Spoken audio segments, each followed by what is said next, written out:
What is going on, everyone? Scott here, and with Smissmas coming up, I'm sure everybody's getting ramped up to buy a lot of keys to unbox the new Naughty and Nice crates, hopefully get your hands on a cool looking cosmetic or a strange festive weapon, or maybe if games are your thing and you want to go crazy during the Steam sale. No cash to open crates or buy games? Don't fret, you can always just trade for the items or games you're looking for. Oh wait, that's right, you can't anymore. At least not right away.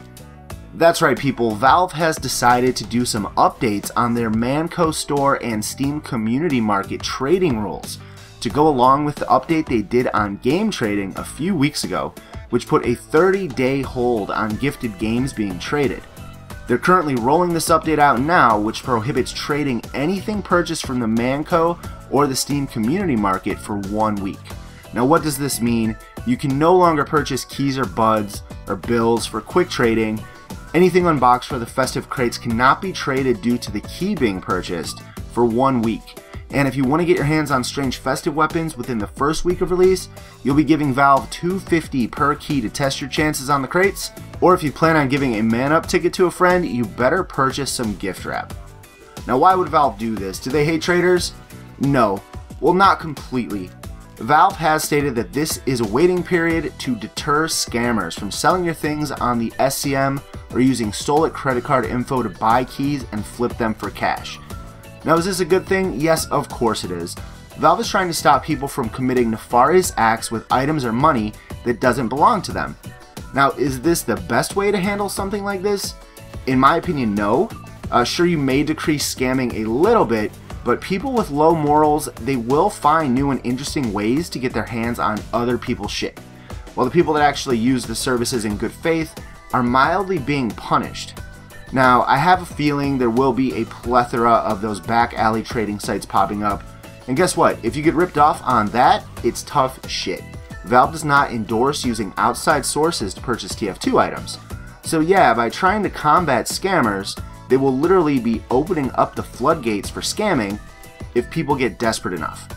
Now, as someone who rarely trades but uses the SCM to pick up random things here and there, I can only imagine what the long-term effects could be from this, but it is a little scary. I mean, end-of-the-line keys are currently $6 or $7 on the market because the sellers had them in their backpacks prior to the update. So that kind of makes pricing a little scary. Who knows what that will mean for the festive weapons? Now, it's hard to say what a better choice would be to combat the scammers, but there has to be something other than a blanket trade delay. Now, tinfoil hat time.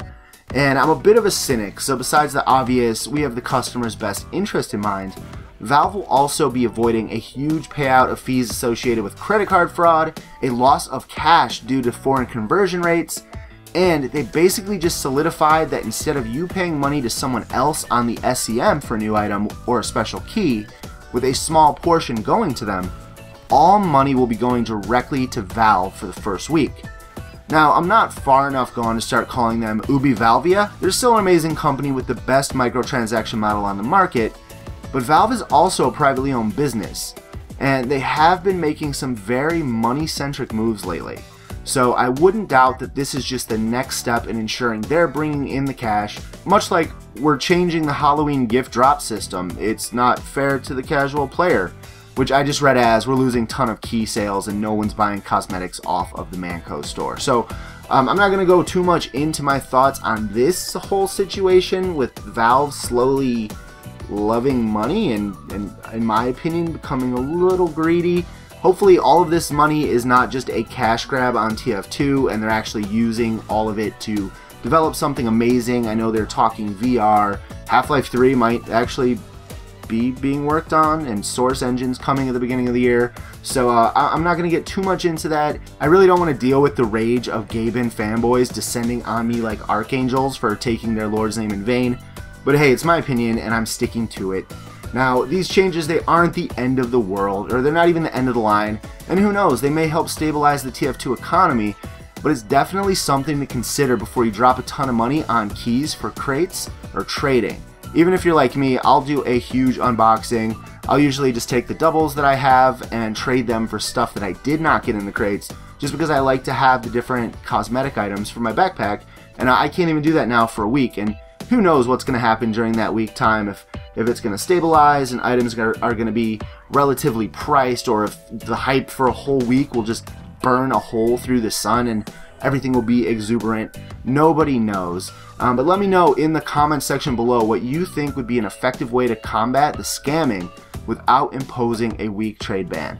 So thanks for watching, everybody. Hit the like button if you enjoyed this video. Stay tuned for more TF2, and as always, take it easy. Peace.